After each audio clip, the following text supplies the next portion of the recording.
ఈ వారం కన్యా రాశి వారికి ఎలా ఉంది గురువుగారు? కన్యా రాశి వారికి 4 గ్రహాలు యోగిస్తున్నాయమ్మా. తృతీయంలో చంద్రుడు, లాభంలో రవి, బుధులు, 6లో రాహువు. ఉద్యోగం శుభప్రదంగా ఉంటుంది. ప్రారంభించిన పనులు సత్ఫలితాన్ని ఇస్తాయి. అధికారుల నుండి లాభం సూచితం. స్థిరమైన ఫలితాలు సిద్ధిస్తాయి.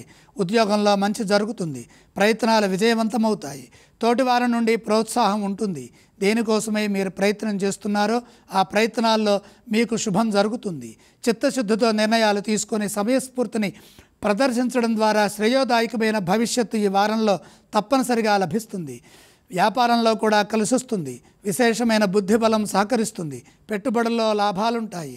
చంచలత్వం లేకుండా ఒకసారి నిర్ణయం తీసుకున్న తర్వాత మళ్ళీ ఆ నిర్ణయాలని ఎటువంటి మార్పులు చేర్పులు చేయకుండా, నిర్ణయాలని మార్చకుండా శ్రేష్టమైన కార్యాచరణతో ముందుకు సాగండి. శుభాలు జరుగుతాయి. వ్యాపారంలో పలు రకాలుగా విస్తరించే వీలు కలుగుతుంది. ఆర్థికంగా మిశ్రమకాలం నడుస్తుంది. మొహమాటం లేకుండా ధనాన్ని జాగ్రత్తగా సద్వినియోగం చేసుకోండి. రుణ సమస్యలకు అవకాశం కల్పించవద్దు. జాగ్రత్తలు తీసుకుంటూ శాంతియుత జీవనాన్ని కొనసాగించండి.